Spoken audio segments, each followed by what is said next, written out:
में 3 सामान्य मंदिर वास्तुकला होती है। There three common temple architecture in India. वास्तुकला का मतलब समझते हैं ना, आर्किटेक्चर। आर्किटेक्चर का मतलब क्या होता है, कोई चीज कैसे बनाई जाएगी। जैसे आपको मान के चलो घर बनाना है और घर का एक आपको नक्शा बनाना है, तो आप जाएंगे आर्किटेक्चर के पास में। उसी तरह मंदिर का भी एक आर्किटेक्चर होता है। तो मंदिर के 3 आर्किटेक्चर हैं इंडिया में, 3 वास्तुकला है। एक तो है नागर शैली। नागर शैली हिमालय, जो हिमालय पर्वत है हमारा, आप जानते हैं जम्मू कश्मीर से लेकर के फैला हुआ है, और विंध्याचल यानी मध्य प्रदेश तक। तो हम कह सकते हैं जो नॉर्थ इंडिया वाला पार्ट है उसमें जो मंदिर बनते हैं, नॉर्थ इंडिया, आपने देखा होगा नॉर्थ इंडिया में जो मंदिर है वो बहुत ज्यादा ऊंचे नहीं होते हैं। नॉर्थ इंडिया में क्या मंदिर बहुत ऊंचे होते हैं? नहीं। आप कहेंगे साउथ में क्या होता है, साउथ में बहुमंजिला होते हैं, बहुत सारी मंजिल होती हैं। साउथ के मंदिर बहुत ऊंचे होते हैं, है ना। तो द्रविड़ शैली होती है दक्षिण भारत में, साउथ इंडिया में, ठीक है। साउथ इंडिया के जो टेम्पल है वो किससे बने होते हैं? जो ऊंचे ऊंचे मंदिर आप देखते होंगे, ऊंचे ऊंचे मंदिर होते हैं, ऊंचे ऊंचे ऊंचे ऊंचे ऊंचे बहुत ऊंचे मंदिर हो जाते हैं, ठीक है। तो ये आपका किससे बने होते हैं? द्रविड़ शैली से। बेसर शैली क्या होती है? जो नागर और द्रविड़ शैली का मिश्रण है, यानी कि दोनों को अगर कंबाइन कर दिया जाए, दोनों का संयोजन कर दिया जाए, तो जो शैली बनती है उसको हम बोलते हैं क्या? आपका बेसर शैली। अब मैं आपसे एक जनरल सा क्वेश्चन पूछूं कि आपने कभी सुना है बेसर शैली में कौन सा मंदिर बना है? ये मेरा आपसे क्वेश्चन है, आप आंसर करेंगे। बेसर शैली में कौन सा मंदिर बना है, ये आपको आंसर करना है। पीडीएफ आपको कल की क्लास के बाद में मिल गई होगी। मैंने आपसे कह रखा है कभी भी हम नया टॉपिक शुरू करेंगे तो हमारा जो लास्ट होगा, जैसे स्पोर्ट्स का कल लास्ट हुआ था, तो वहां पे आपको सारी पीडीएफ मिल जाएगी, है ना। आगे मंदिर देखना जरा ध्यान से, ध्यान से देखना इसको। ये नाम देख पा रहे हैं आप? अभी इनके बारे में हम पढ़ेंगे। देखो यहाँ पे लिखा हुआ है ये कलश, कलश लिखा हुआ है, ओके। कलश। तो मैं आपसे पूछूं किसी भी टेम्पल में या किसी भी मंदिर में सबसे ऊंचा हिस्सा कौन सा होता है? तो आप बोलेंगे कलश होता है, जो एक पीक पर होता है, शिखर पर होता है। यहाँ पर कलश से नीचे क्या होता है? आमलक होता है, और आमलक से नीचे होता है ये वाला जो स्ट्रक्चर है, इसको बोलते हैं शिखर। ये आपका आमलक है। तो कलश के नीचे क्या होता है? वो भी आमलक होता है। आमलक से नीचे क्या होता है आपका? वो आपका शिखर होता है, शिखर, ठीक है। अच्छा ये तो हुआ आपका जो मंदिर का ऊंचा पार्ट है। यहाँ देखिए नीचे क्या लिखा हुआ? गर्भगृह। जैसे आप अक्सर भी सुनते होंगे कि गर्भगृह के द्वार खोल दिए गए। गर्भगृह से मतलब होता है जहां पर देवता की प्रतिमा रखी जाती है। इस वाले हिस्से में जो मेन पार्ट होता है टेम्पल का होता है गर्भगृह। यहाँ पे देवता की मूर्ति रखी जाती है, ठीक है। और अंदर ये प्रवेश द्वार होता है। लास्ट में कहाँ पे आते हैं दर्शन के लिए? यहाँ पर। तो गर्भगृह में होती है देवता की मूर्ति, ओके। अब गर्भगृह तक कैसे गुजरेंगे? तो पहले आता है अर्धमंडप, जो थोड़ा नीचा होता है, और उससे ऊपर होता है मंडप, ठीक है। अर्धमंडप से होते हुए मंडप जाते हैं। पहले क्या होता है? पहले अर्धमंडप होता है, अर्धमंडप होता है। हमें लिखने में भी ऐसा बॉडी सिवियर हो रही है, मतलब कांप रहा है थोड़ा। मंडप, मंडप मंडप मंडप। अर्धमंडप से गुजर के कहाँ पहुंचते हैं? मंडप पे पहुंचते हैं। मंडप से होकर रास्ता जाता है कहाँ पे? आपका गर्भगृह पर। और गर्भगृह पे जो ऊंचाई है उसमें पहले शिखर, फिर आमलक, और सबसे ऊपर क्या होता है? कलश होता है। इतनी सी बात क्लियर है? इतनी सी बात क्लियर है? बात बताएंगे, छोटी सी बात थी मंदिर स्ट्रक्चर को लेकर के, जी भी याद रखेंगे इसको। नेक्स्ट, अब आते हैं जो हमने पार्ट्स पढ़े।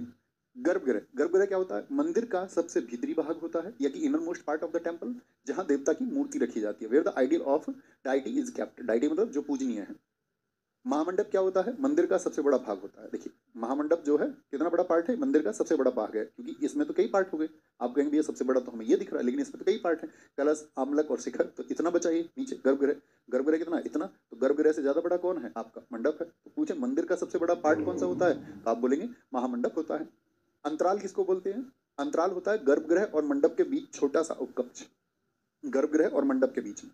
तो गर्भगृह कहाँ पर है? यहाँ पर। और मंडप, इसके बीच में जो छोटा सा कक्ष होता है एंट्रेंस का, जिससे आप एंटर करते हैं, इसको बोलते हैं अंतराल। क्या बोलते हैं? अंतराल बोलते हैं। आमलक क्या होता है? ये शिखर, जिसको हम कलश कहते हैं। ऊपर कलश और उसके नीचे आमलक होता है। कहाँ पर होता है? ये पीक पर होता है, शिखर पर होता है। गोपुरम, विशाल प्रवेश द्वार स्तंभ, द्रविड़ शैली में होता है। द्रविड़ शैली में गोपुरम क्या होता है? जो किसी भी मंदिर का आपका प्रवेश द्वार होगा। जैसे कि अब हम बोले कि एंट्री कहाँ से होगी, तो एंट्री मंदिर की मान के चलिए यहाँ से है, तो यहाँ पे क्या हो जाएगा? आपका गोपुरम हो जाएगा, ओके। गोपुरम। एक बात और मैं आपको बता दूं, तो ये क्योंकि ऊंचाई पर है इसीलिए इसको कहा जाता है, इस हिस्से को, विमानन। विमान, विमान किसको बोलते हैं? एरोप्लेन को। एरोप्लेन ऊपर उड़ता है, तो विमानन हिस्सा जो होता है वो सबसे ऊपर होता है, उस हिस्से को हम बोलते हैं विमानन। यहाँ पे क्या होता है? गोपुरम होता है, एंट्रेंस होता है। विमान, मंदिर की मुख्य मीनार का रूप, यानी कि मीनार का मतलब होता है जो मेन टावर है। मेन टावर का मतलब क्या हो गया? जो सबसे ऊंचाई पर है। बात क्लियर है? ये सारी समझ में आई? सबसे ऊंचा जो गोपुरम है वो आपका रंगनाथ स्वामी मंदिर है, एक तमिलनाडु। अब मंदिरों से क्वेश्चन कैसे पूछे जाएंगे? तो किसी भी मंदिर का नाम दे देता है आपको और बोलता है कि वो मंदिर किस राज्य में है। 4 स्टेट दे देगा बच्चों आपको ऑप्शन में, ठीक है।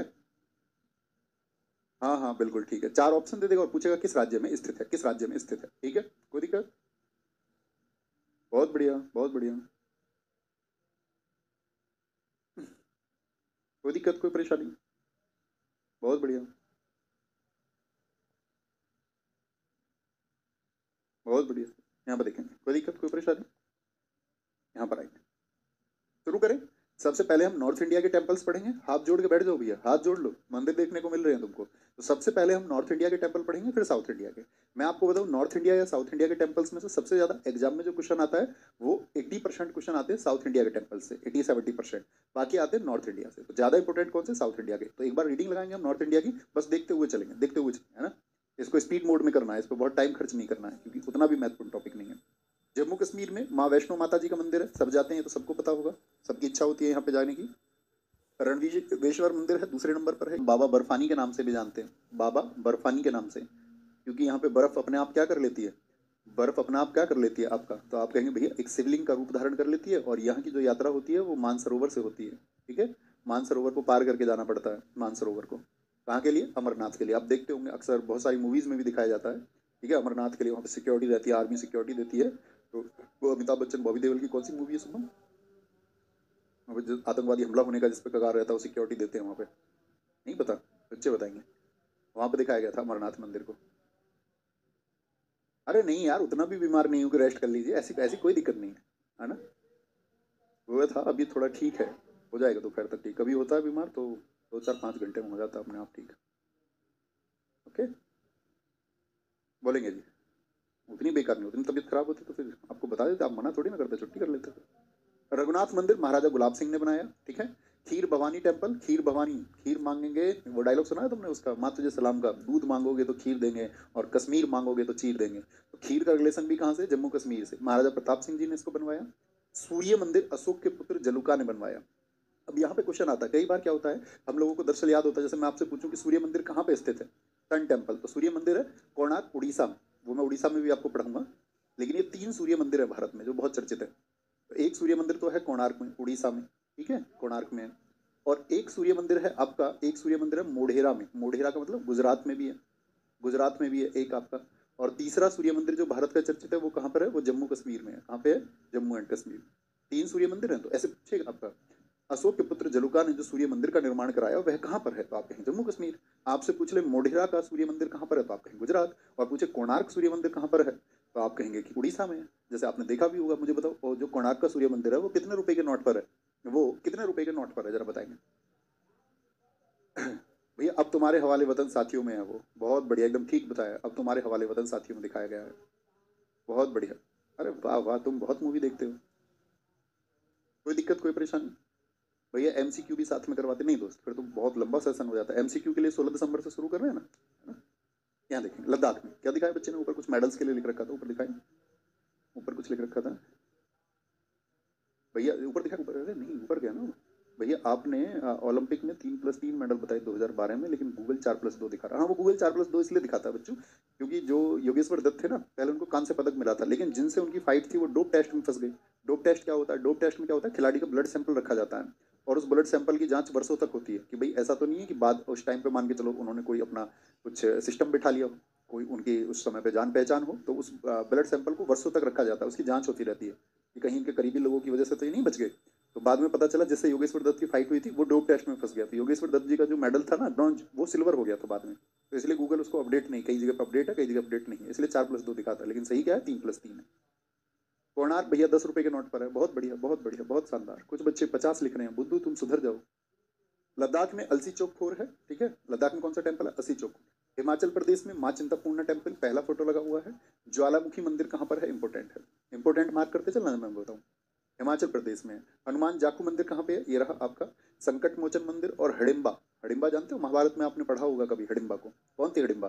भीम की पत्नी थी हडिम्बा, जिससे घटोत्कच का जन्म हुआ था, है ना। तो सबसे इंपॉर्टेंट है ज्वालामुखी मंदिर, और यही वो मंदिर है, आपको याद होगा कि जब आपका भारत में 17 आक्रमण किसने किए थे, मैं आपसे पूछूं, तो आप कहेंगे गजनवी ने किए थे भैया।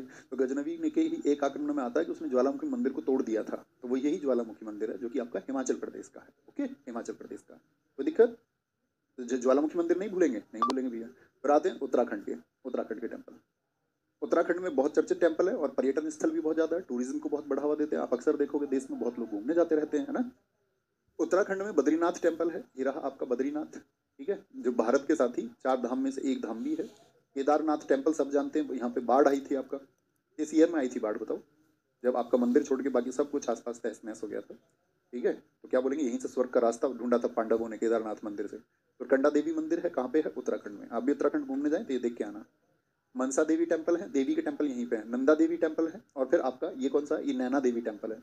तो मनसा, नंदा देवी और आपका नैना देवी, देवी के टेम्पल भी कहाँ पे, उत्तराखंड में। कहाँ पे, उत्तराखंड में, ठीक है। उत्तराखंड में भारत के 4 धाम, जैसे हमने अभी नाम लिया कि बद्रीनाथ भारत का एक धाम है। आप लोगों को पता होना चाहिए, हमारे हिंदुस्तान में एक हुए जिन्होंने अद्वैतवाद नामक दर्शन दिया। अद्वैतवाद अभी आप समझते नहीं होंगे, बहुत कम बच्चे समझते होंगे, कि उन्होंने बताया कि आत्मा और परमात्मा अलग अलग नहीं है। ए माने ना, द्वैत माने दो, तो हम चीज़ों को दो नहीं गिनेंगे, सिर्फ एक गिनेंगे। आत्मा और परमात्मा एक ही है। तो 8 साल के थे वो, आदिगुरु शंकराचार्य। उनका जन्म कहाँ पे हुआ था, केरल में हुआ था, कलाडी में हुआ था। और 8 साल की अवस्था में उन्होंने अपने घर को छोड़ दिया। घर को छोड़ दिया तो ऐसे बहाना भी ढूंढा कि मगरमच्छ के आपका पैर फंसा हुआ था, और उनकी माँ जो बचाने के लिए उनसे बोली तुम बाहर आ जाओ। उन्होंने कहा नहीं माँ, मुझे पहले तो इस बात के लिए वचन दो कि मैं भारत भ्रमण पर निकलूंगा और तुम मुझे नहीं रोकोगी। तो उनकी माँ ने कहा दिया ठीक है। 8 साल की अवस्था में वो घर छोड़ के चले गए। और उस समय पर आप याद रख लेना कि हिंदुस्तान में क्या था, आप जानती हैं, बौद्ध धर्म और जैन धर्म का एक बोलबाला हुआ। जब गौतम बुद्ध जी की आपका प्रसिद्धि बहुत फैली हमारे देश में, आप इतिहास में पढ़ते होंगे, तो बहुत सारे लोगों ने किधर अपना मुख कर लिया, बौद्ध धर्म की तरफ। जैन धर्म उसके बाद में पॉपुलर हुआ, तो जैन धर्म की तरफ भी लोग गए। तो उन्हें लगा कि जो सनातन व्यवस्था है, जो हिंदुत्व है, उसको नुकसान पहुंच रहा है। तो आदिगुरु शंकराचार्य ने वो मैसेज लोगों को दिया, जा जाके पूरे देश में वो घूमे। आप समझिए, कुल 8 साल में घर छोड़ा, छोटे बच्चे थे, और 32 साल की उम्र में तो उनका देहांत हो गया। 32 साल में तो वो एक्सपायर हो gए। और इतने में ही उन्होंने पूरे देश को एक सनातन व्यवस्था में परोने के लिए 4 धामों की स्थापना की। वही 4 धाम बहुत चर्चित हैं और भारत के चारों हिस्से में है। 4 हिस्से से मतलब क्या होता है, आप देख सकते हैं कि भारत के प्रत्येक हिस्से में उन्होंने साथी आपका स्थापना की। किसकी, आपका स्थापना की है उन्होंने, स्थापना की। आप कहेंगे भैया किसकी स्थापना की उन्होंने, तो उन्होंने जो स्थापना की है आपका वो की है, देखेंगे किसके, आदिगुरु शंकराचार्य ने। 4 धाम, अद्वैतवाद दर्शन दिया। जन्म इनका कलाड़ी केरल में हुआ था। तो एक तो उत्तर में बनाया, उत्तराखंड में, ठीक है। और इधर आपका इधर बनाया उड़ीसा में। इधर बनाया आपका गुजरात में, समुद्र में है, बिल्कुल समुद्र में, गुजरात में, ठीक है। और इधर कहाँ बनाया आपका, वो तमिलनाडु में। तो आप देखें चारों हिस्से में, ये नॉर्थ में हो गया, ये आपका ईस्ट में हो गया, ये वेस्ट में हो गया, और ये साउथ में हो गया। तो 4 हिस्से में बनाए। तो बद्रीनाथ जो है वो उत्तराखंड में है। वहां पर एक मठ है, उसको बोलते हैं ज्योतिर्मठ। अभी अगर आपने देखा हो, कुछ दिन पहले एक खबर आई थी, बहुत ज्यादा चर्चित रही थी, जोशी मठ जो है वो खिसक रहा है। मतलब जमीनों में दरार आ गई। इंडस्ट्रियलाइजेशन हमने इतना कर दिया अपनी जगहों पे कि हमने वहाँ पे व्यापार शुरू कर दिए, बहुत होटल बनाए, बहुत पत्थर हमने खोदे, सड़कें बनाई। तो वहाँ पे क्या हुआ, जोशी मठ का मतलब है ज्योतिर्मठ। ज्योतिर्मठ को ही हम जोशी मठ कहते हैं। तो वो जोशी मठ जो है वो खिसक रहा है, सुना था आपने, ठीक है। पुरी उड़ीसा में है। उड़ीसा का मतलब कहाँ हो गया आपका, ईस्ट की तरफ, वहाँ पे गोवर्धन मठ है, ठीक है। द्वारका गुजरात में शारदा मठ उन्होंने बनाया, आदिगुरु शंकराचार्य ने। और रामेश्वरम तमिलनाडु में वेदांत मठ बनाया। तो कई बार तो आएगा प्रश्न सिर्फ आपका मंदिर से, कई बार मठ भी पूछ लेगा शारदा मठ कहाँ पे है, तो आप कहेंगे द्वारका गुजरात में, ठीक है। बहुत बढ़िया जी बबीता जी, एकदम ठीक आंसर आपने आया। भैया 2013 में बाढ़ आई थी वहां पर केदारनाथ में, हाँ जी एकदम ठीक है। सर मैंने गुनाहों का देवता उपन्यास पढ़ा, माफी मांगना चाहूंगा। आपने कहा था सिलेक्शन के बाद पढ़ना। अच्छी बात है, पढ़ लिया तो पढ़ लिया। वो तो मैं इसलिए कहता हूँ कि कहीं आप अपना सिलेक्शन ना खो दे, है ना। अच्छी बात है, साहित्य पढ़ना चाहिए सबको। रोए होगे फिर तुम बैठ के, गुनाहों का देवता तुमने पढ़ी होगी तो, ठीक है, बहुत बढ़िया। अब आते हैं ज्योतिर्लिंगों पर। ज्योतिर्लिंग समझते हैं आप, ज्योतिर्लिंग आपने देखे हैं, भगवान शिव जी का जो क्या होता है, लिंग होता है, लिंग, ठीक है। अब ये दरअसल में अब हम बात करें तो कितने ज्योतिर्लिंग है, पहले तो क्वेश्चन ये बनेगा हिंदुस्तान में कितने ज्योतिर्लिंग है भगवान शिव जी के, तो आप कहेंगे 12 ज्योतिर्लिंग हैं। कितने हैं, 12 ज्योतिर्लिंग है। और सारे ज्योतिर्लिंग से क्वेश्चन पूछा जाता है, मोस्ट इंपोर्टेंट है। कितने ज्योतिर्लिंग है भारत में, बताएं सारे दोस्त फटाफट से। 12, ये क्वेश्चन पूछा जाता है। धाम कितने हैं, धाम जो आदिगुरु शंकराचार्य ने स्थापित करे वो 4 हैं। ऐसे ही आपसे पूछ लेगा शक्तिपीठ कितनी है हिंदुस्तान में, शक्तिपीठ, शक्तिपीठ है 51। धाम तो समझ गए ना, धाम 4 किसने बनाए, आदिगुरु शंकराचार्य ने। भैया शक्तिपीठ क्या है, शक्तिपीठ दरअसल में आप लोगों को पता होना चाहिए, पार्वती से पहले भगवान शिव जी की पत्नी कौन थी, तो आप कहेंगे भैया वो सती थी, माता सती थी। तो माता सती और भगवान शिव पति पत्नी थे। माता सती के जो पिता थे उन्होंने एक बार यज्ञ का आयोजन किया। यज्ञ का आयोजन किया तो उन्होंने भगवान शिव जी को नहीं बुलाया। भगवान शिव जी को उन्होंने क्यों नहीं बुलाया, इसका कारण ये था कि एक बार एक सभा में सभी देवता उनके माता सती का सब जो पिता थे उनका सम्मान था, सभी लोग खड़े हुए, भगवान शिव खड़े नहीं हुए। तो उन्होंने लगा भगवान शिव तो मेरा अनादर करते हैं, मतलब मेरा दामाद ही मेरा अनादर करता है। तो उन्होंने क्या किया कि एक यज्ञ का आयोजन किया और भगवान शिव जी को न्योता नहीं दिया, उनको नीचा दिखाने के लिए। तो ये बात जब माता सती को पता चली तो वो पहुंच गई वहीं हवन में, और उन्होंने भला बुरा कहा अपने पिता को कि भाई तुमने मेरे पति को क्यों नहीं बुलाया, और कह के हवन कुंड में कूद गई। भगवान शिव जी को गुस्सा आया और माता सती को वो वहां पे आए और उस हवन कुंड से निकाल के गुस्से में क्रोध में पूरी पृथ्वी का चक्कर उन्होंने लगाया। तो पूरी पृथ्वी का चक्कर जब उन्होंने लगाया तो कहते हैं कि जगह जगह उनके शरीर, कहीं कुंडल गिरे, कहीं गर्दन गिरी, कहीं मुकुट गिरा, कहीं हार गिरा, कहीं उंगली गिरी, कहीं पैर गिरा, कहीं धड़ गिरा। तो वो 51 जगह है भारत में जिनको 51 शक्तिपीठ कहते हैं। कहते हैं 51 शक्तिपीठ जो घूम ले वो शक्तिशाली व्यक्ति हो जाता है। ये हमारे यहाँ एक कहावत है। ऐसे ही 12 ज्योतिर्लिंग है। तो ज्योतिर्लिंग का मतलब क्या है? देखो, लिंग शब्द को आप समझते होंगे। जैसे हम अगर बात करते हैं लिंग क्या होता है, लिंग एक जैसे पुरुषों में हम क्या बोलते हैं, पुल्लिंग होता है, ठीक है, मैस्कुलिन जेंडर होता है। महिलाओं में क्या होता है, महिलाओं को हम कैटेगराइज करते हैं स्त्रीलिंग कह के, या स्त्रीलिंग बोले या फेमिनाइन जेंडर बोले। अब लिंग का मतलब ही क्या है आपका, तो लिंग पे हम लोग आप जानते हैं कि यहाँ पे अगर हम जनरली बात करें तो लिंग क्या है, एक प्रतीक है भगवान शिव का। क्योंकि हमारे यहाँ हमारे धर्म में क्या है, प्रतीक है हर एक चीज़ के लिए। उसको विशेष अर्थ ऐसे नहीं होता, एक प्रतीक दर्शाया जाता है कि भाई ये शिवलिंग है, और शिवलिंग पे क्या चढ़ाया जाता है, दूध चढ़ाया जाता है या आपका कहीं पे तेल चढ़ाया जाता है। तो वो आप समझ के देखिए, जैसे कि आज के आधुनिक विज्ञान से आप उसको जोड़ के देखें तो क्या मानते हैं कि भाई हमारे यहाँ पे एक प्रतीक है कि भाई आपका जो प्रजनन है, रिप्रोडक्शन, आप बच्चों को जन्म देते हैं, तो जो सेक्स है, सेक्स का मतलब आप दो जो साथी विपरीत आपका लिंग है, तो विपरीत लिंग जुड़ के क्या करते हैं, एक नई बॉडी का निर्माण करते हैं, रिप्रोडक्शन करते हैं, प्रजनन करते हैं। तो अब शारीरिक संबंध हमारे यहाँ पर प्रजनन के लिए किए जाते हैं या फिर जर्नली किए जाते हैं, आप सोच के देखिए। तो आप कहेंगे भैया नहीं, उसका अर्थ सिर्फ प्रजनन से नहीं है, ठीक है, प्रजनन के बाद में भी शारीरिक संबंध बनाए जाते हैं, ठीक है। तो लेकिन सिद्धांत क्या था, सिद्धांत ये है कि भाई जो शारीरिक संबंध है वो सिर्फ प्रजनन के लिए होने चाहिए। बाकी तो जो आपका लिंग है, लिंग का मतलब जो आपका मान के चलो मेल बॉडी का पार्ट है, तो वो शांत रहना चाहिए, वो शांत रहना चाहिए। उसी के लिए प्रतीक है कि भाई जैसे आज मार्केट में लुब्रिकेंट्स वगैरह आते हैं, जैसे आप देखते होंगे प्रोटेक्शन की चीज़ें आती हैं, है ना, और आपका अन्य चीज़ें आती हैं। तो कहने का मतलब है कि वो एक प्रतीक बताया गया कि वो शांत रहना चाहिए, शांत रहना चाहिए। शांत रहने का अर्थ है कि उसका जो ध्येय है, जो केंद्र है, वो सिर्फ प्रजनन होना चाहिए, अन्य अन्य सुख की प्राप्ति के लिए उसको नहीं किया जाना चाहिए। तो वो प्रतीक बनाए गए। तो ऐसे ही 12 ज्योतिर्लिंग हैं, जिनमें से एक केदारनाथ हमने अभी देखा। केदारनाथ कहाँ पे, उत्तराखंड में है। महाराष्ट्र के आप साथ ही घुमरेश्वर है, त्र्यंबकेश्वर, जहाँ पे साथ ही त्र्यंबकेश्वर पहाड़ियाँ भी है, वहाँ पे ज्योतिर्लिंग है। मल्लिकार्जुन एपी बोले तो आंध्र प्रदेश का है। ओंकारेश्वर, जहाँ पर ओम की आकृति है, मध्य प्रदेश वाले बच्चे जानते होंगे कि जो नर्मदा नदी है वो इसी साइन से निकलती है, इसीलिए इसका नाम रखा गया है ओंकारेश्वर, नर्मदा नदी के पास। रामेश्वरम तमिलनाडु। भीमा शंकर देखा है ना आपने, ओंकारेश्वर, आप कभी मध्य प्रदेश कोई बच्चा जाए तो वो देखना, ओंकारेश्वर के पास में एक बहुत चर्चित है जना पाव की पहाड़ी, ठीक है, जिसको भगवान परशुराम की जन्मस्थली हम कहते हैं। और ये भी कहा जाता है कि वहाँ पे तो आपका जो है, जो हमारे चिरंजीवी हैं, हमारे साथी सनातन व्यवस्था में 7 चिरंजीवी माने गए हैं। भैया चिरंजीवी क्या होता है? चिरंजीवी का मतलब है वो लोग जो हमेशा अमर रहे। मतलब जैसे आपका हनुमान जी हैं, ठीक है, परशुराम जी को चिरंजीवी कहा गया, राजा बलि को चिरंजीवी कहा गया, अश्वत्थामा चिरंजीवी हैं। तो इस तरह से 7 चिरंजीवी हैं। तो उनके बारे में कहता है कि जना पाव के जंगलों में वो रहते हैं, आपका पाए जाते हैं वहाँ पे, ठीक है। बाकी कहानियाँ हैं, सत्य हैं, ठीक है। तो सब लोग जो विश्वास रखते हैं वो सत्य मानते हैं, बाकी लोग कहानियां कहते हैं। रामेश्वरम तमिलनाडु में है, एक धाम भी है। भीमा शंकर महाराष्ट्र में, यूपी में अकेले हैं बाबा विश्वनाथ बनारस में। सोमनाथ गुजरात में है, जहाँ पे आपने इतिहास में पढ़ा होगा कि आपका महमूद गजनवी ने यहाँ पे आक्रमण किया था। महमूद गजनवी ने सन 1025 में अपना 16वां आक्रमण जो किया वो सोमनाथ पर किया था। महाकालेश्वर एमपी में, कहते हैं यहाँ चला जाओ तो भैया जो अकाल मृत्यु है वो टल जाती है, मतलब अकस्मात आपका असामयिक मृत्यु आपकी नहीं होगी, है ना। वैद्यनाथ ये झारखंड में, कहाँ पे है, झारखंड में है। नागेश्वर ये कहाँ पर है, गुजरात में है। कहाँ पर है, गुजरात में। तो क्वेश्चन क्या बनेगा, वैद्यनाथ ज्योतिर्लिंग भारत के किस राज्य में है, किस राज्य में बोलेंगे? बहुत बढ़िया सर, आप गए हैं उन जंगलों में? हाँ मैं गया हूँ, ठीक है। Dense forest. चिरंजीवी का मतलब क्या होता है? चिरंजीवी मतलब जो हमेशा रहे। शादी का कार्ड नहीं छपता है, शादी के कार्ड पर लड़की के आगे क्या लिखा जाता है, आयुष्मती, और लड़के के नाम के आगे लिखा जाता है चिरंजीवी। तो चिरंजीवी का मतलब है आप सदा जीवित रहें, ठीक है। आगे हरियाणा। हरियाणा में साथ ही थानेश्वर महादेव मंदिर है।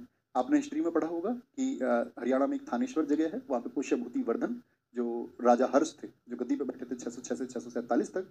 तो जो राजा हर्ष थे आपका, जिन्होंने कन्नौज में शासन किया था, उनके पूर्वज कहाँ के शासक थे? उनके पूर्वज थे थानेश्वर। तो थानेश्वर जगह है हरियाणा में। तो थानेश्वर महादेव मंदिर कहाँ पे है? हरियाणा में है। शीतला माता का मंदिर बहुत इंपॉर्टेंट है, मार्क करना, बहुत लोग जाते हैं शीतला माता के मंदिर, हरियाणा। एकलव्य माता का मंदिर है आपका, भूतों का मंदिर है आपका, एटलस टेम्पल है, कहाँ पे है? हरियाणा, हरियाणा। पंजाब में दुर्गियाना टेम्पल और स्वर्ण मंदिर। स्वर्ण मंदिर पूछा जाता है पंजाब के किस शहर में है? अमृतसर में है। स्वर्ण मंदिर क्यों कहते हैं? फोटो देखिए, महाराजा रणजीत सिंह ने क्या किया था। महाराजा रणजीत सिंह ने इस पर आपका, महाराजा रणजीत सिंह पढ़े ना, पंजाब के राजा, एशिया की सबसे बड़ी फौज जिनके पास में थी, तो उन्होंने इस पे स्वर्ण चढ़वाया था। अब ये एकदम सोने से बना हुआ नहीं है, इस पर पतली चादर चढ़ी हुई है सोने की, एक प्लेट है बस। क्या बोलेंगे, कहाँ पर है? अमृतसर में, स्वर्ण मंदिर अमृतसर, ठीक है। यहीं का आता है एक ऑपरेशन ब्लू स्टार, आपने पढ़ा हो कभी, स्वर्ण मंदिर में ही हुआ था वो भी 1984 में, ऑपरेशन ब्लू स्टार, इसके बारे में भी जानना। ऑपरेशन ब्लू स्टार हुआ था, इंदिरा गांधी देश की पीएम थी, और इंदिरा गांधी के ही एक सपोर्टर थे आपका जर्नैल सिंह भिंडरेनवाला, उन्होंने एक मांग कर दी थी कि हमारे देश में अगर मुसलमानों को पाकिस्तान दिया जा सकता है तो आपका सिखों को भी खालिस्तान दिया जाना चाहिए। आज भी आप देखते होंगे खालिस्तान समर्थकों के नारे लगते हैं, कनाडा में बहुत प्रदर्शन होता है कि भाई हमको खालिस्तान चाहिए, ठीक है। एक अभी एमपी का इलेक्शन जीते, उन्होंने खालिस्तान के लिए डिमांड उठाई आपका, है ना, अपने साथ में बंदूकधारियों को लेकर चलते थे। क्या नाम था बताओ? अभी एमपी का इलेक्शन जीते, बहुत चर्चित रहे देश में, जिनको लेकर के आपका पुलिस ने नोटिस जारी किया था उनकी गिरफ्तारी के लिए, बहुत पॉपुलर रहे थे अभी पीछे लगभग, अगर मैं बात करूँ 1-1.5 वर्ष पहले, 1 वर्ष पहले। तो ऐसे ही ऑपरेशन ब्लू स्टार में जब आपका खालिस्तान की मांग हुई तो सारे लोग ये हो गए कि भाई स्वर्ण मंदिर पे हमला नहीं होगा, तो जर्नैल सिंह भिंडरेनवाला अपने समर्थकों के साथ में, अपने सपोर्टर्स के साथ में, हथियारों के साथ में इसमें आ गए थे। लेकिन इंदिरा गांधी जी ने इस पर कार्रवाई करवा दी थी उस समय पर 1984 में। तो कहते हैं उसको, उसके बाद में दिल्ली के दंगे भी हुए थे, जिनको दिल्ली के सिख दंगे कहा जाता है, ठीक है। तो 1984 में क्या हुआ था आपका, ऑपरेशन ब्लू स्टार हुआ था, ठीक है। बहुत बढ़िया, मैं गया हूँ सर स्वर्ण मंदिर, अच्छी बात है। स्वर्ण मंदिर समझ गए ना, गोल्डन टेम्पल। आगे आएंगे, राजस्थान बोलेंगे भी फटाफट भैया। अमृतपाल सिंह नाम है उनका, हाँ जी एकदम ठीक नाम आपने बताया, अमृतपाल सिंह, अमृतपाल सिंह नाम है। Very good very good. एक नाथ शिंदे बता रहा है, एक तो मूर्ख। एक नाथ शिंदे का क्या मतलब है? अमरपाल सिंह एकदम ठीक बताया दोस्तों ने, वो खालिस्तान समर्थक थे, वो मुहिम चलाई वहाँ पे, ठीक है। राजस्थान, राजस्थान की बात करते हैं, ब्रह्मा जी का टेम्पल है, और ब्रह्मा जी का पूरे देश में एक ही टेम्पल है, एक ही टेम्पल है उनका, कहीं और नहीं। कहते ब्रह्मा जी ने यहाँ पे आके ध्यान लगाया था। कहाँ पर है ब्रह्मा जी का टेम्पल? है पुष्कर में, राजस्थान में, पुष्कर राजस्थान में। इसके तालाब में भैया मछलियाँ बहुत है, पुष्कर राजस्थान में, पुष्कर राजस्थान में, ठीक है। यहाँ हमको बैठा लिया था पुष्कर राजस्थान में सीढ़ियों पे, और एकदम से आए एक पंडित जी, उन्होंने क्या किया कि अपने मतलब बोले कि पूजा करवाओगे तुम यहाँ पे? हमने बोला हाँ जी ठीक है। तो हम आपका 3 दोस्त थी, तो तीनों को अलग अलग बिठाया उन्होंने, एक को यहाँ, एक को वहाँ, एक को वहाँ, और अलग अलग उनसे संकल्प लेने शुरू करे कि आप अभी संकल्प लो, और एकदम से बोला अभी आपको 21,000 रुपये का संकल्प लेना होगा यहाँ पे।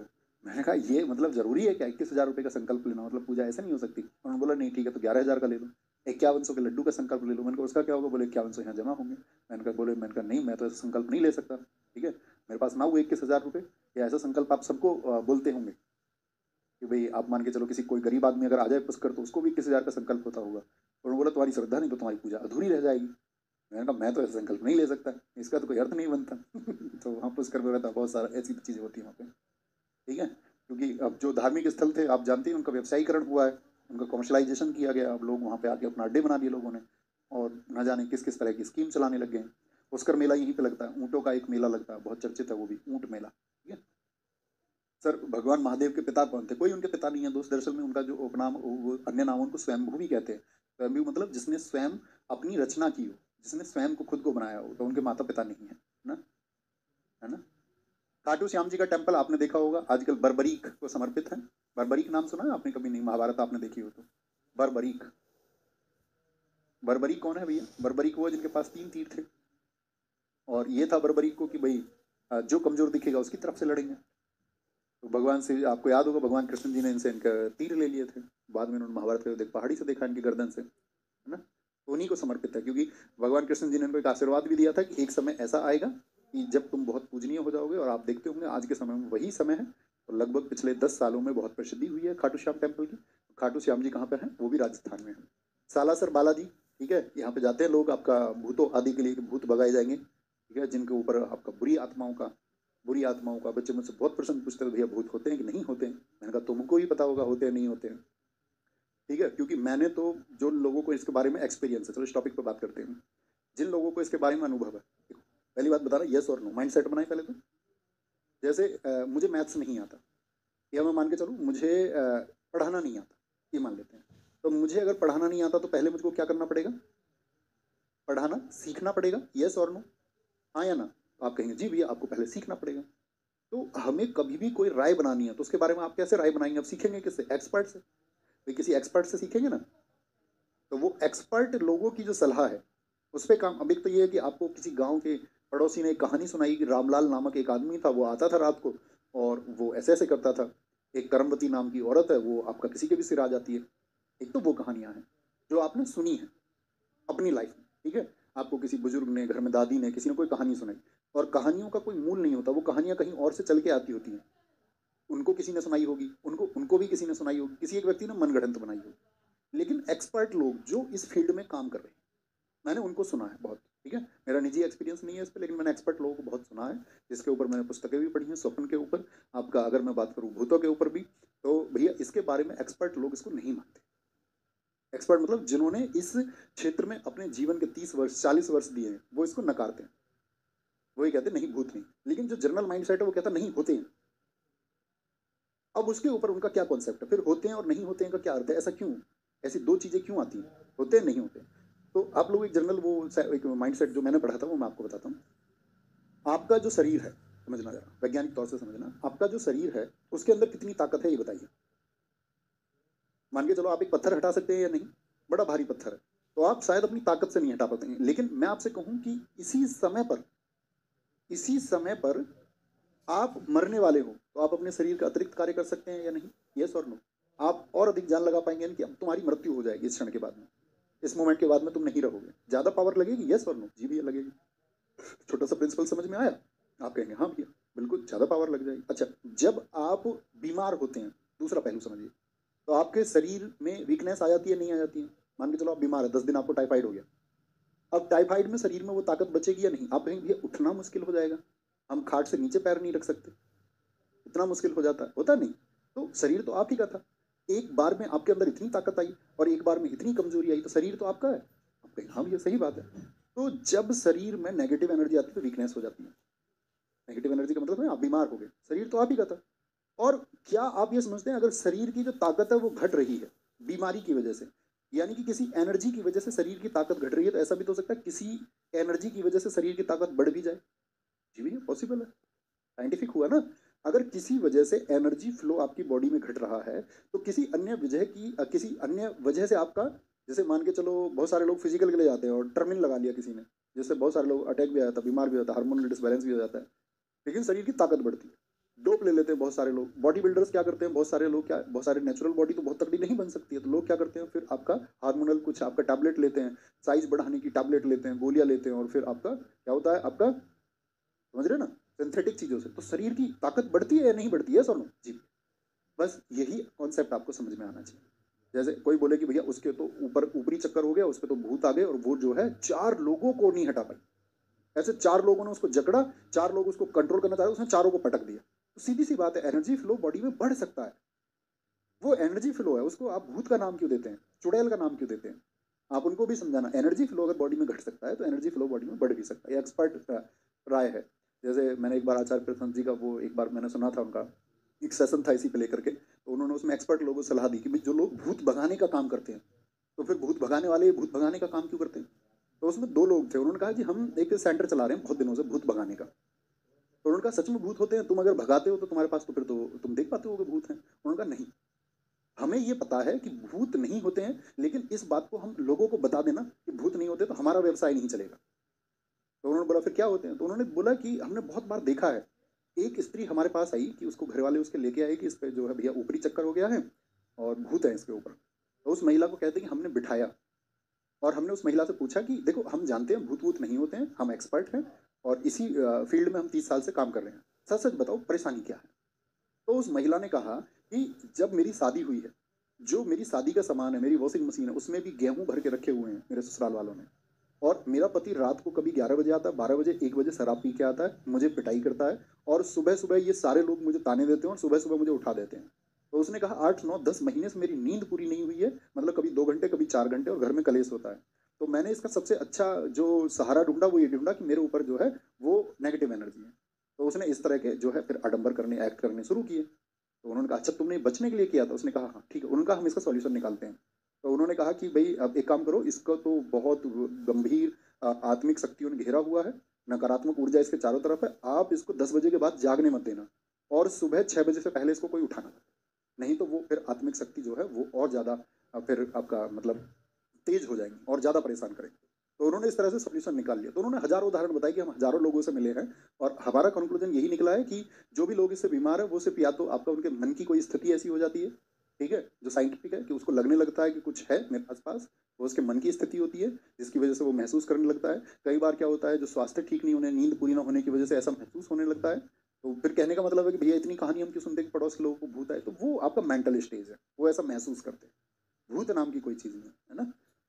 तो ये मेरा अपना एक एक्सपीरियंस था जो मैंने आपसे साझा किया, ठीक है। बाकी होते नहीं होते वो तो जो पुरानी कहानियों के हिसाब से आपको मानना नहीं मानना वो आपका डिसीजन है, ठीक है। लेकिन कोई भी राय जीवन में बनाओ तो सोच समझ के बनाओ, विश्लेषण के साथ में राय बनाओ कि मैंने इस पर कुछ काम भी किया, बस किसी ने मुझसे कहा और मैंने मान लिया, इतना होगा, है ना। ये है। तो बहुत सारी चीज़ें हैं। सालासर बालाजी टेम्पल है, करणी माता का टेम्पल, देखो कितने सारे चूहे, यहाँ पे सफ़ेद चूहे भी रहते हैं, देखो यहाँ पे व्हाइट,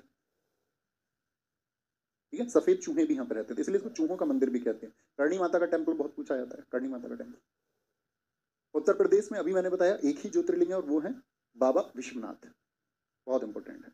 दशामेघ घाट मंदिर, रंगजी टेम्पल है आपका ये रहा, और प्रेम मंदिर बहुत चर्चित है। प्रेम मंदिर कहाँ पे है? मथुरा में है। कहाँ पे? मथुरा में है, जो कृपालु महाराज थे उन्होंने बनवाया, ठीक है। कृपालु महाराज जी के बहुत सारे फोटोज लगे हुए हैं इसमें प्रेम मंदिर में।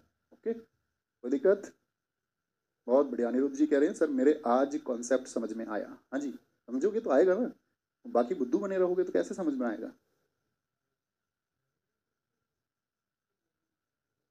बोलेंगे बहुत बढ़िया। मेंटल स्टेज होती है दोस्त, मानसिक स्थिति होती है।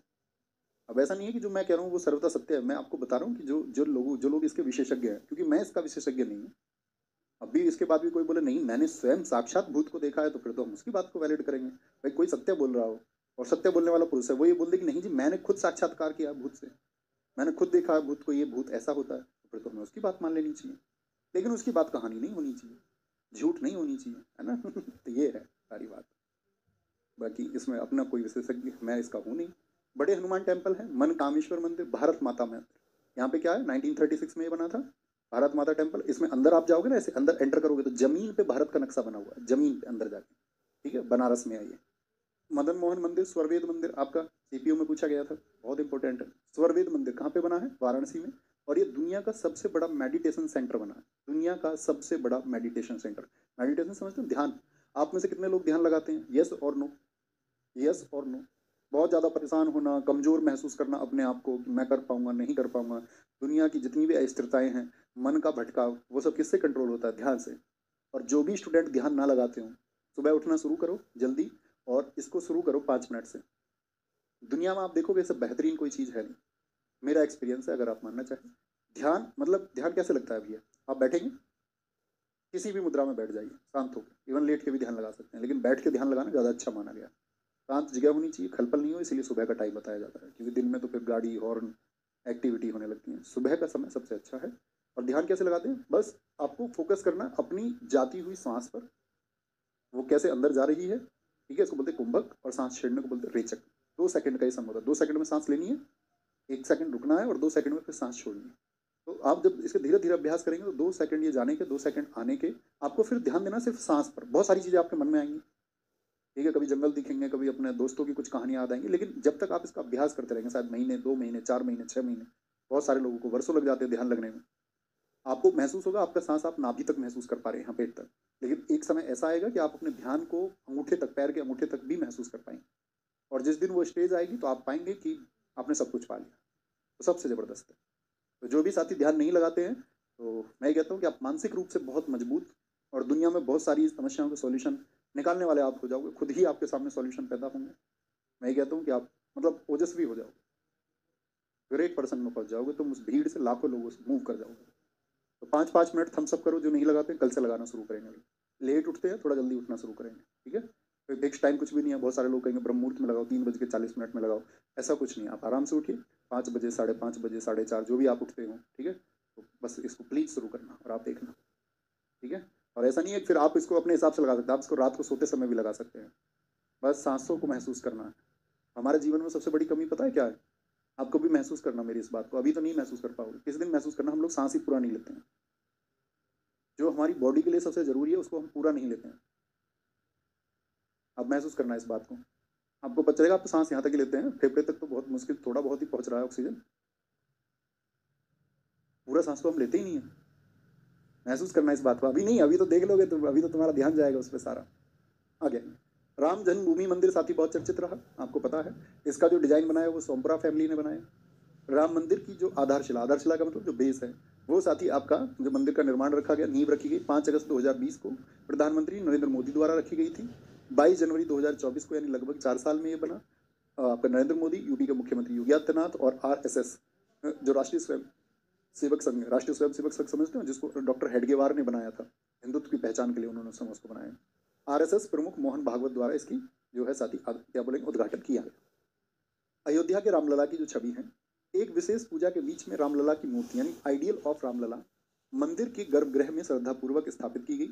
22 जनवरी को प्राण प्रतिष्ठा समारोह के दौरान, प्राण प्रतिष्ठा कहते हैं, प्राण प्रतिष्ठा का मतलब है कि जब ये मूर्ति स्थापित की गई तो यहाँ पर रामलला के प्राण आ गए। ठीक है, प्राण प्रतिष्ठा समारोह के दौरान पीले रंग के कपड़ों से ढके रामलला के चेहरे का अनावरण किया गया। मैसूर के अरुण योगीराज द्वारा इस प्रतिमा को तैयार किया गया, जो कि 51 इंच ऊंची प्रतिमा काले पत्थर से बनाई गई है, जिसमें भगवान राम को 5 वर्षीय बालक के रूप में दर्शाया गया, कि जो वो आपका 5 वर्ष के थे। जल अभिषेक के लिए जल चढ़ाया गया, 155 नदियों का जल लाया गया था, 155 रिवर्स। राम मंदिर की जो हाइट है वो साथी 360 फीट है, 235 फीट चौड़ा है और 161 फीट ऊंचा है। हमेशा उसकी कभी भी पूछी जाएगी तो आपसे क्या पूछी जाती है? लेंथ नहीं, सॉरी लेंथ नहीं, हाइट पूछी जाती है हमेशा। मंदिर की ऊंचाई कितनी है? तो 161 फीट ऊंचा। सिर्फ एक फैक्ट याद रखना है, यह पुराने शहर में मौजूदा संरचनाओं की ऊंचाई से 3 गुना अधिक है। संरचना में 5 गुंबद और एक गर्भगृह है, कि गर्भगृह में क्या होंगी? देवता की प्रतिमा होती है, मैंने आपको बताया। एक टावर शामिल है जिसमें रामलला की मूर्ति पर सूरज की रोशनी पड़ने की अनुमति है, मतलब सूरज की रोशनी उनके वहां पर पड़ती है, उस तरह से उसको बनाया गया। नई दिल्ली, नई दिल्ली में साथी अक्षरधाम टेम्पल है, जो किनके लिए है? भगवान स्वामी नारायण विष्णु जी के लिए है। स्वामी नारायण अक्षरधाम दुनिया का सबसे बड़ा व्यापक हिंदू मंदिर है। इसकी लंबाई 356 फीट, ऊंचाई 141 फीट। अक्षरधाम की ऊंचाई कितनी है? तो क्या बोलेंगे? 20 फीट कम है किससे? राम मंदिर के मुकाबले। इसका उद्घाटन 2005 में हुआ था। झंडेवालान कहाँ पे? झंडेवालान दिल्ली वाले बच्चे जानते होंगे, झंडेवालान मेट्रो स्टेशन भी है। ठीक है, मेट्रो स्टेशन भी है। ठीक है, करोल बाग मेट्रो स्टेशन नई दिल्ली, दिल्ली की सबसे बड़ी हनुमान जी की मूर्ति है, यहाँ पे आपको दिखेगी, वहाँ पे झंडेवालान मेट्रो स्टेशन से भी दिखती है, 108 फीट की। बिरला टेम्पल है, साथ ही लक्ष्मी नारायण मंदिर है। लोटस टेम्पल, लोटस टेम्पल आपका जिसको कमल मंदिर भी हम कहते हैं, ये बहाई एक धर्म है, बहाई संप्रदाय से संप्रदित है। कालका जी का मंदिर है यहाँ पे, माता कालका का मंदिर बहुत चर्चित है। बिहार में हमने पढ़ा था साथी आपका यूनेस्को साइट है महाबोधि मंदिर, क्या बोलेंगे? महाबोधि मंदिर है, बहुत इंपॉर्टेंट है। बताइए जरा किस वर्ष में महाबोधि मंदिर को यूनेस्को में शामिल किया गया था, जहाँ पे महात्मा बुद्ध जी को ज्ञान प्राप्त हुआ? बोध गया में, बोलेंगे भाई।